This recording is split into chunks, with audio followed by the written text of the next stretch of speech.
Mort de Philippe Labro. La date et le lieu de ses obsèques dévoilés.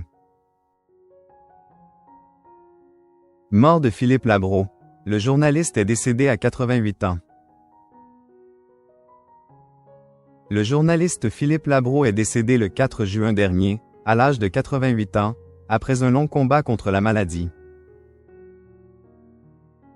Ce samedi 7 juin, dans le carnet du jour du Figaro, ses proches ont révélé la date et le lieu de ses obsèques.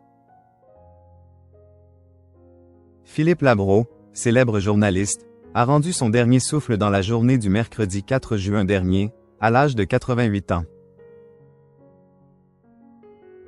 Selon les informations précédemment dévoilées par Paris Match, l'époux de Françoise Coulon s'est éteint après un long combat contre le cancer, une maladie que l'intéressé n'avait qu'à de très rares reprises évoquée publiquement.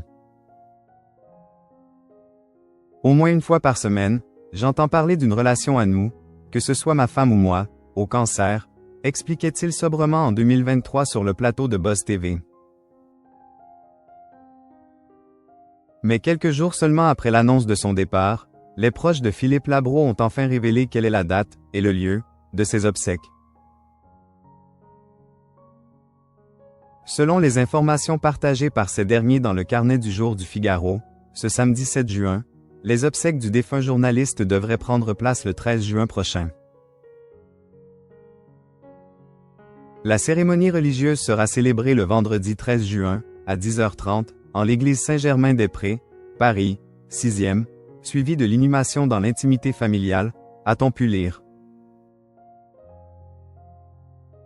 Une cérémonie au cours de laquelle la veuve du journaliste et ses 4 enfants pourront lui adresser solennellement un dernier, et poignant, hommage.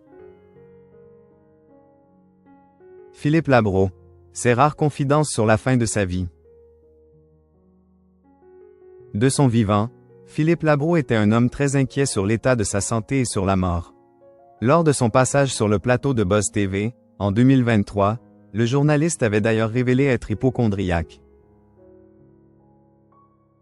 Je suis hypocondriaque absolu. J'ai sur moi le meilleur dictionnaire de la faculté de médecine, avait-il reconnu, non sans humour. Pourtant, en ce qui concerne sa mort, le père de famille n'était pas aussi enjoué lorsqu'il évoquait ce sujet. L'historienne Mona Ozouf a eu la plus belle définition de la mort, ce tireur embusqué. Je sais qu'il est là, je l'ai côtoyé au moins 2 fois, mais je ne veux pas y penser.